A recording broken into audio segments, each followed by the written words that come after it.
चंद्रपूर शहराला वळसा घालून जाणारी इराई नदी ही इराई नदीच्या चंद्रपूर शहराला लागून असलेला 9 किलोमीटरचा पात्र आहे आणि या 9 किलोमीटरच्या पात्रामध्ये आपण बघू शकतो कशाप्रकारे इराई नदीची परिस्थिती झाली आहे. हिच्या खोलीकरण करणं महत्त्वाचं आहे. परंतु 6व्यांदा पुन्हा एकदा या नदीचं खोलीकरण करण्याचं काम प्रशासनानं हाती घेतलं आहे. पालकमंत्रीच्या हस्ते आज या ठिकाणी पूजन झालं आहे नदीचं आणि आज पुन्हा एकदा यावर्षी या नदीचं खोलीकरण करण्यात येत आहे.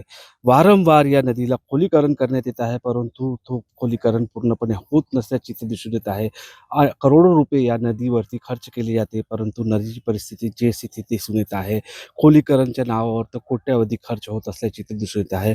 पालकमंत्री म्हणतात, की या नदीला आम्ही खोलीकरण करू, कारण की या मुळे चंद्रपूर शहराला पूर परिस्थिती निर्माण होते. कारण की याच्यामध्ये मोठ्या प्रमाणात गाळ साचला आहे. खोलीकरण झालं नाही आहे. त्याच्यामुळे कुठेतरी चंद्रपूरकरांना मोठा त्रास सहन करावा लागतो. पूराचा धोका निर्माण होतो आणि अशातच आता 6व्यांदा या इराई नदीचं खोलीकरण होत आहे. नेमकं 6व्यांदा खोलीकरणानंतर खरंच चंद्रपूरकरांना दिलासा मिळणार का? हे बघणं आता महत्त्वाचं ठरणार आहे. निलेश दहाट, TV9 मराठी, चंद्रपूर.